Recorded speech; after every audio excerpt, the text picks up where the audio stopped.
The scent of damp earth and stale grief clung to James Marconi's coat, a volatile mixture that defined his private moments. He stood motionless for 15 minutes, his expensive black suit and calculated expression shielded only by the dark fortress of his umbrella against the relentless rain.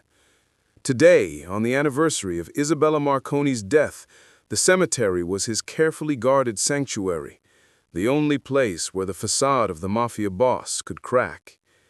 His eyes were fixed on the polished, stark Maria Teresa Grimaldi tombstone where his mother lay.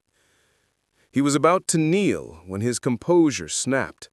A sound, ragged and raw, broke the solemn silence.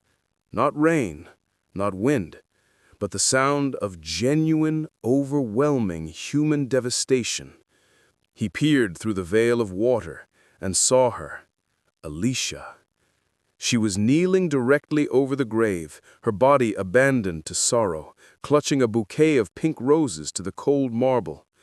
Her vulnerability was an affront, an intrusion on his exclusive agony. James's body instantly shifted from morning sun to predator. His hand instinctively brushed the cold steel beneath his jacket.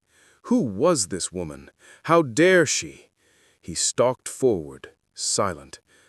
As he reached the edge of the stone, the woman's choked sobs tore through the air. She pressed her lips to the marble, uttering the 6 words that shattered his world and replaced suspicion with a complex, dangerous confusion. "Your mother was my only family." The whisper confirmed her grief was real, yet it established her as a forbidden secret in his life. Before she could move, James seized her arm, yanking her violently from the mud. She was now his captive, and the entire story had begun. James's fingers dug into Alicia's arm as he dragged her through the rain toward the waiting black sedan. She didn't scream or fight. She only whispered her mother's name like a prayer, and that terrified him more than resistance ever could. The estate appeared through the downpour like a fortress built from old money and newer violence. He threw her into the West Wing, a section that existed on no blueprint. The room was elegant in its sterility, a bed with crisp white sheets, a window with bars disguised as decorative ironwork, and a door that locked from the outside. Alicia collapsed onto the floor, her gray coat soaked through, the pink roses scattered across the marble like drops of blood. When she finally looked up at him, her eyes weren't afraid. They were devastated. "I'm not who you think I am," she said. James removed his coat with methodical precision. "Then tell me who you are. Tell me why you were crying over my mother's grave. Tell me how you even knew where to find it." Each question was a blade. "Tell me which of my enemies sent you." "No one sent me. Isabella was kind to me. She was the only person who ever was." The use of his mother's first name ignited something volcanic in his chest. "You don't get to say her name." He crossed the room in 3 strides, backing her against the wall. "My mother didn't have friends. She had me, and she had enemies who would have used anyone close to her as leverage." "She had a life you didn't know about," Alicia said, her chin lifting. "She helped people, real people." The interrogation stretched through the night. James circled her like a predator, firing questions, searching for inconsistencies. But Alicia's answers never wavered. She was an orphan. She'd been working 3 jobs. She'd met Isabella at a charity event, and his mother had offered her something impossible: hope. If you can't stand people who use power to hurt those who have nothing, hit that subscribe button and let me know in the comments. Type, "Nobody deserves that." Because what happened next only got worse. Dawn broke gray and unforgiving. James hadn't slept. He'd spent the night pulling every piece of information his network could find on Alicia. The results were frustratingly mundane. No criminal record, no connections to rival families, no red flags beyond the impossible fact that she existed in his mother's life without his knowledge. He returned to her room with coffee and bread. Alicia sat on the bed, still in yesterday's damp clothes, staring at the barred window. "Tell me about the first time you met her," he said. Alicia's eyes grew distant. "It was 2 years ago, February. The charity event was at some fancy hotel downtown. I'd only gone because they were offering free food." She took the coffee. "Isabella found me. She asked if I'd eaten. Not like she was judging me, like she genuinely wanted to know. Nobody had asked me that in years." James forced himself to remain impassive, but his mother's voice echoed in his head. "She offered me a job that night," Alicia continued, "at the community center in Riverside. Said she needed someone who understood what it meant to have nothing." Her fingers tightened around the cup. "For the first time in my life, I belonged somewhere. I had her." "Why didn't she tell me about you?" James asked. "Because she knew you'd react exactly like this." Alicia's words landed like stones. "She said you saw threats everywhere. She loved you desperately, but she knew you wouldn't understand why she needed to do something good with the blood money that built all of this." The accusation stung because it was true. "She talked about you constantly," Alicia said softly. "She was so proud of you, even when she disagreed with your choices. She said you had your father's strength, but that you had forgotten you also had her heart." Over the days that followed, a strange rhythm developed. James would arrive each morning with food and questions. Alicia would answer with memories that painted his mother in shades he'd never seen. It was on the 4th night that everything shifted. James found Alicia crying again, sitting on the floor with her arms wrapped around her knees. He should have left, should have maintained distance. Instead, he sat down beside her. "Tell me something," she said. "Something that mattered to you." She told me that family wasn't about blood. It was about who showed up when the world fell apart. Alicia looked at him. She said she'd failed at that with you, that she'd chosen your safety over your happiness too many times. James felt his walls crack. "She told me once that I was becoming the kind of man who could survive anything, but couldn't live through anything." Do you ever wonder what she'd think of you now? Every single day. I built an empire on the grave of the one she wanted me to leave behind. Then why do you keep doing it? Because it's all I know. Because the moment I show weakness, everything falls apart. She believed you could change. Alicia shifted toward him. She said curses could be broken if someone loved you enough to see past them. Something dangerous sparked between them. Recognition. Understanding. James reached out slowly, his fingers brushing tears from her cheek. The gesture was gentle, completely at odds with the violence he'd shown her days before. "I'm sorry.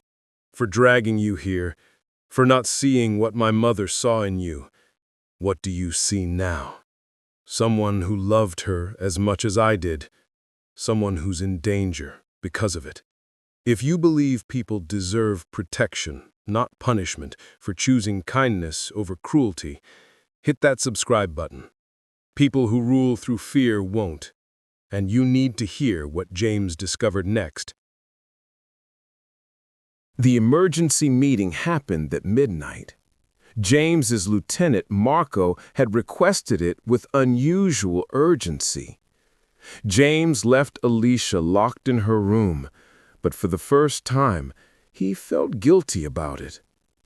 Marco spread surveillance photos across the desk. We have a problem. The Grimaldi remnants are active again. They're making inquiries about a woman Isabella was close to. James's blood turned to ice. Show me. The next photo was grainy, but unmistakable. Alicia leaving the community center. Another showed her at a cafe. A third entering her apartment building. They've been watching her for weeks. They haven't moved on her yet, which means they're not sure she's the right target. But if they connect her to you, they'll assume she knows whatever they think my mother knew. James's mind raced. The Grimaldis believe Isabella stole something from them before she married into our family. Intelligence, financial records. They've been searching for it for decades. Did she? I don't know. But if they think this woman has it, they'll torture her until they're convinced otherwise. Marco hesitated. There's more. They have someone inside the community center, someone who reported that Alicia was close to Isabella, very close. James felt the ground shift beneath him. Alicia wasn't just connected to his mother, she was already a target, had been for weeks, and he'd brought her directly into his home, possibly leading the Grimaldis straight to her. Double the security on the West Wing. No one gets in or out without my authorization, and find out who the informant is. James returned to Alicia's room with new urgency. She was awake, sitting by the window, watching the pre-dawn darkness. "You need to tell me everything," he said without preamble. "Every conversation you had with my mother, every place she took you, every person she introduced you to." Alicia turned, confused. "Why? What happened?" "You're being hunted." He crossed to her, his expression grim. "The Grimaldi family. They think you have something my mother left behind. They've been watching you for weeks." The color drained from her face. "I don't have anything. I don't know anything about—" "It doesn't matter what you actually have. It matters what they think you have." James sat across from her. "You're not a prisoner anymore, Alicia. You're under my protection, but that means you stay close to me. Always." "Why would you protect me? You thought you were my enemy." "Because my mother cared about you. Because you're in danger because of her kindness. Because—" He stopped, the words catching in his throat. "Because I can't lose another person she loved." The admission hung between them, raw and vulnerable. Over the next days, James rarely left her side. He moved her to a suite connected to his own quarters. He taught her the security protocols, the safe rooms, the escape routes. But more than that, they talked, really talked. About Isabella, about guilt and grief, about the weight of living up to impossible legacies. The proximity bred intimacy. Accidental touches became intentional. Glances lingered. One night, as James explained the family's security system, Alicia's hand covered his. "Thank you," she said simply, "for keeping me safe." James turned his hand over, threading his fingers through hers. "I should have kept you safe from the beginning. Instead, I traumatized you. You were protecting my mother's memory. I understand that now." Their faces were inches apart. James could feel her breath, see the pulse at her throat. Every instinct told him to close the distance, but he pulled back instead. "Not yet," he said quietly. "Not while you're here, because you have to be." It was Alicia who found it. She was sorting through the few possessions James had retrieved from her apartment when her fingers closed around a small velvet pouch she didn't recognize. Inside was a locket, antique silver, intricately carved, with a wheat that suggested something more than sentimentality. Alicia called out, her voice shaking. James appeared immediately, his hand automatically going to his weapon. "What's wrong?" "I've never seen this before." She held up the locket. "It was in my coat pocket, the coat I wore to the cemetery." James took it carefully, examining the clasp. It opened to reveal two things: a photo of his mother, young and smiling, and beneath it, a small key embedded in the metal. "She must have put it there," Alicia whispered, "at some point before she died." "But why?" James' jaw tightened. "Because she knew. She knew they were coming for her, and she wanted to make sure whatever she was hiding would be found by someone she trusted." He worked the key free from its housing. It was tiny, ornate, the kind that opened antique boxes or safety deposits. "My mother had a private vault in the old Grimaldi estate, the one that was supposed to be emptied after she married my father. She told me once that some secrets were too dangerous to destroy, but too important to expose." "You think this opens it?" "I know it does. I saw the lock once, years ago. She made me promise never to open it without her permission. She gave you that permission." Alicia's hand covered his. "Then we open it together." The old Grimaldi estate sat on the outskirts of the city, a crumbling monument to old-world power. James had kept it maintained, but empty, a ghost of his mother's former life. Now, as he and Alicia approached under cover of darkness, it felt like walking into a trap.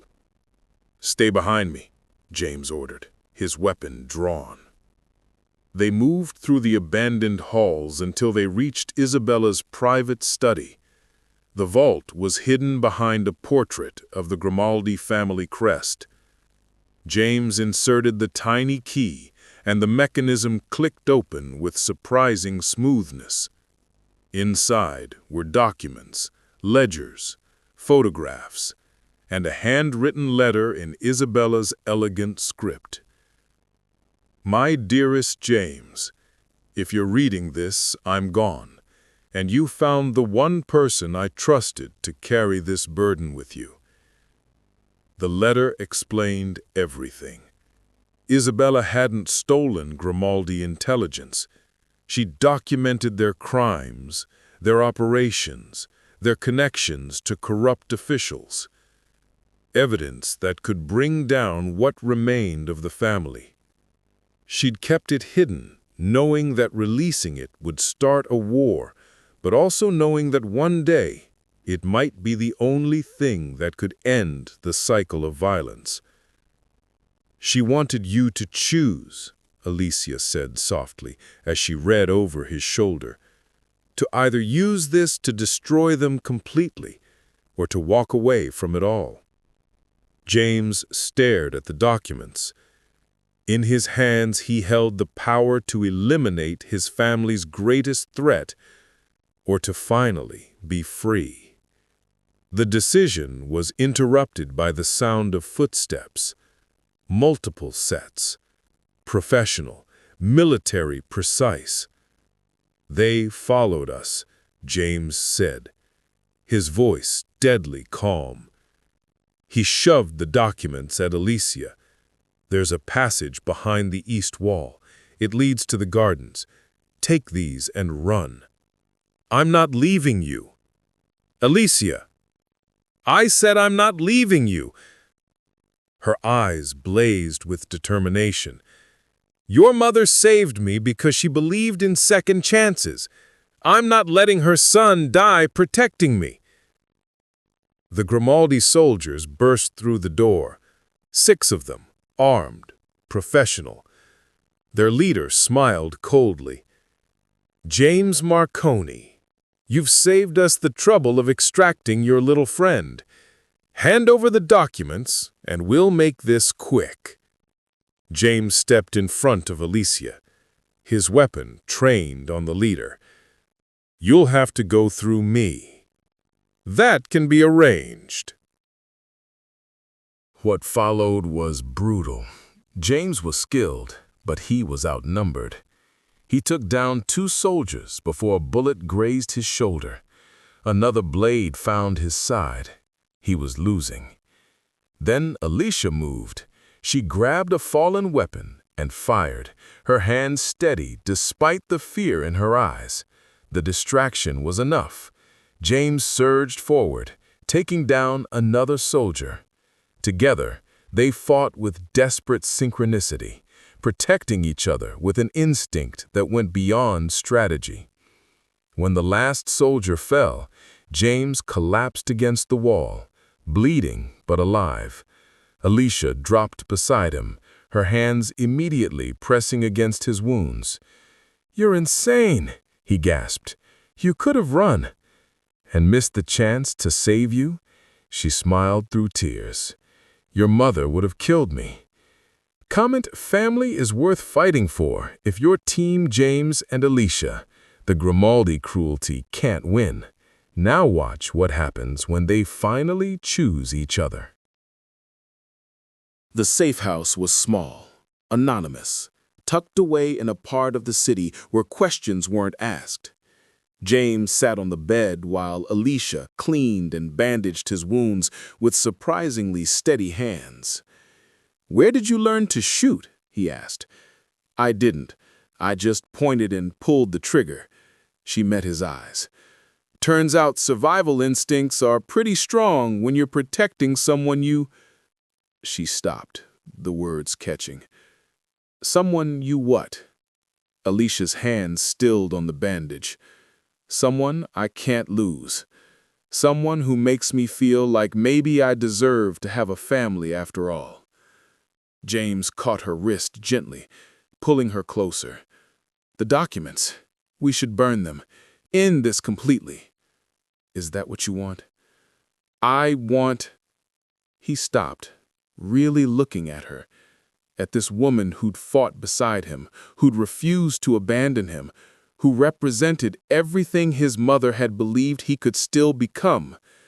"I want what my mother wanted for me. A life that isn't built on violence and vengeance. A chance to be someone she'd be proud of." "She was already proud of you." "Then I want to be someone who deserves that pride." His hand came up to cup her face. "I want to be someone worthy of you." Alicia leaned into his touch. "You are already, James. You just have to choose it." The kiss was inevitable, tender and fierce all at once. A promise and a beginning. When they finally pulled apart, James rested his forehead against hers. "I'm burning the documents tomorrow. I'm turning over the legitimate businesses to the family council and walking away from the rest. No more wars, no more blood." "What will you do instead?" "My mother's community centers, her charities, the things she actually cared about." He smiled, and it was the first genuine smile Alicia had ever seen from him. "I'm going to need someone who knows how to run them. Someone who understands what it means to be saved by second chances. I might know someone." They spent the night wrapped in each other, 2 people who'd found family in the last place they expected. 3 months later, the Riverside Community Center was renovated and thriving. James stood in the doorway, watching Alicia work with a group of teenagers, teaching them job skills with the same patience and warmth Isabella had once shown her. He dismantled the violent parts of his empire systematically, turning evidence over to authorities in exchange for immunity and cooperation. Some called it weakness. He called it freedom. The Grimaldi documents had burned in a controlled fire, witnessed by federal agents who'd guaranteed the family's dissolution. The cycle was broken. The war was over. Alicia looked up and caught him watching. Her smile was pure sunshine, bright enough to chase away decades of shadows. She excused herself from the class and crossed to him, fitting perfectly against his side. "You know what today is?" she asked. "Thursday. It's the anniversary. 1 year since the cemetery." James pulled her closer, pressing a kiss to her temple. "The worst and best day of my life." "Mine too." She looked up at him. "Your mother would be happy, you know, seeing you like this." "I hope so. I'm trying to honor her the right way this time." They stood there together, watching the community center fill with life and laughter. All the things Isabella had believed in finally flourishing in the hands of the two people she'd loved most. Later, they visited the cemetery together, not in rain and grief this time, but in sunlight and peace. Alicia laid fresh pink roses on Isabella Marconi's grave, while James stood beside her, his hand warm and steady in hers. "Thank you," he whispered to his mother's memory, "for bringing her to me, for showing me there was another way." Alicia squeezed his hand. "She didn't just bring us together, James. She gave us both a family. She gave us each other." As they walked away from the grave, the sun broke fully through the clouds, casting long shadows that intertwined on the path ahead. Two people who'd found love in loss, family in loneliness, and redemption in each other's arms. The story that began with tears and rain ended with hope and sunshine, exactly as Isabella Marconi had always dreamed it would.